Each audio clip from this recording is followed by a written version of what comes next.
What's going on, guys? My name's Theoatrix, and a few days ago the Soul Wars beta was released. The beta is open from the 15th of December to the 5th of January, so for 21 days. Then sometime in January, Soul Wars will be fully released to the game. To play the beta, you need to link your Runescape account with Amazon Prime, then claim the loot on OSRS.game/Prime Gaming. To do this, you need an active Amazon Prime subscription, which was a strange move by Jagex in my opinion, since an open beta would have been far more beneficial for the game. Just having membership should be enough for players to join. Jagex did say that this was a bit of a test run though, to see how the community liked it, but honestly I think it's been a bit of a flop. The beta worlds are almost always empty, and barely any people are playing it because of the paywall. So I thought I'd make a video about the beta, showing what it's about, and to try get a few more people trying it. So if you already have Amazon Prime, make your way to OSRS.game/Prime Gaming to claim the beta.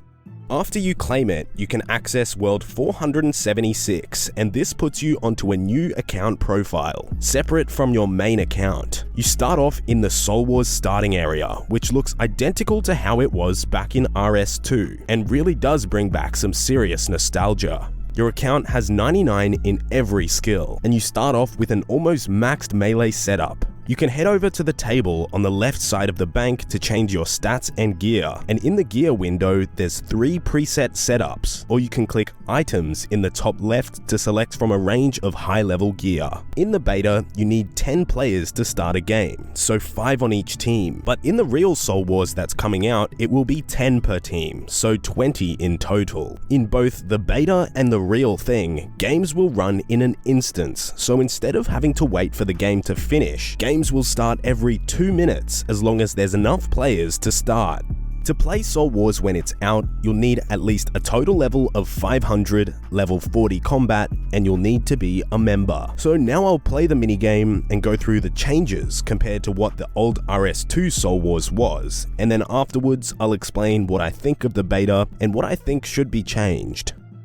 The layout, dimensions, and graphics of the entire area looks almost identical to how it did in RS2, but it still does have that same old school feel. The whole idea of the minigame is to defeat the enemy's avatar as many times as possible. You might remember back in the day that Soul Wars was a Slayer minigame, where the avatar had a Slayer level requirement to be able to damage it, and that requirement was reduced by using soul fragments. In the old school version, there's no Slayer involved, it's all combat based. So the idea is to collect soul fragments and use them on the center obelisk to lower the enemy avatar's damage reduction effect, whereas using them used to lower that Slayer level requirement.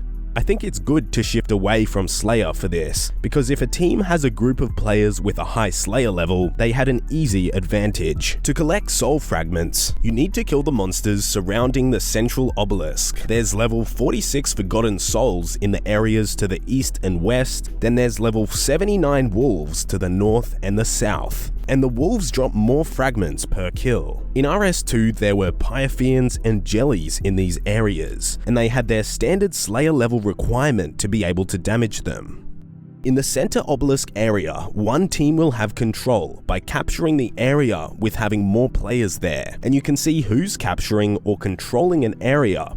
When the area is captured, using your soul fragments on the obelisk lowers the enemy's avatar damage reduction by 1%. If the other team has it captured, it only reduces it by 0.33%, so 1/3 of that. In addition to capturing the center area, you can capture the graveyards on either side of the arena. This is where players respawn, and if your team has the graveyard on the enemy side, you'll spawn very close to their avatar, giving your team a big advantage.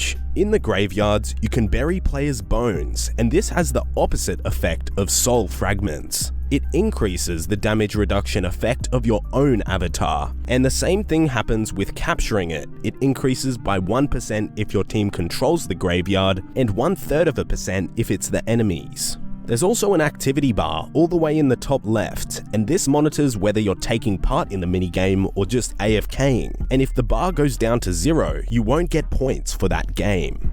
In the starter room, there's a new potion table holding potions of power, and these look a bit like prayer potions and they restore your prayer points like they would, but they also give you a super combat boost in all of your combat stats.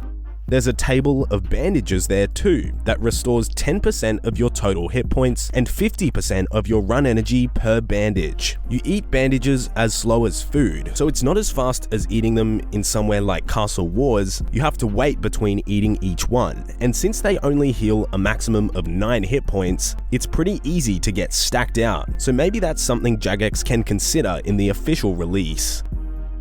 Running a little further out of the starter room, there's the supplies areas that has the same potions and bandages, but also has barricades and explosives, which work similar to Castle Wars. These barricades are color-coded though. You can see which team set up the barricade. One thing I did notice though with the beta is that the avatar deals very little damage to players, even though they're level 525. Pretty much all of the damage can be avoided with Protect from melee. I also noticed that once the damage reduction is reduced enough, it's really easy to kill them. This is a bit of a new problem, since the avatars always had the same defense in RS2. It was just the Slayer level requirement that changed, but now the avatar's actual defense is changing. So once the reduction effect goes to 0, you can kill it very fast. I don't know whether this is a bad thing though, since it is the concept of the minigame, but I guess it's something that Jagex can look into.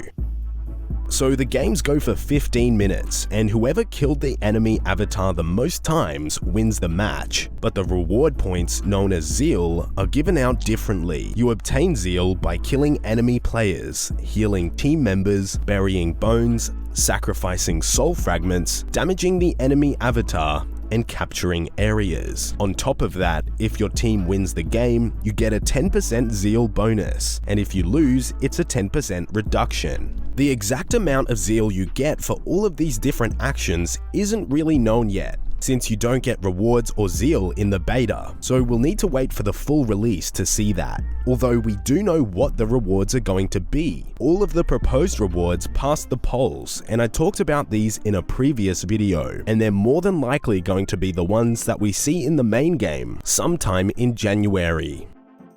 Anyways guys, that's all there is to the Soul Wars beta. If you have Amazon Prime, be sure to claim the loot, give it a try, and give some feedback to Jagex on either Reddit or on Twitter. If you enjoy these game update videos, be sure to leave a like and subscribe to my channel if you're new around here. Thanks for watching, and have a nice day.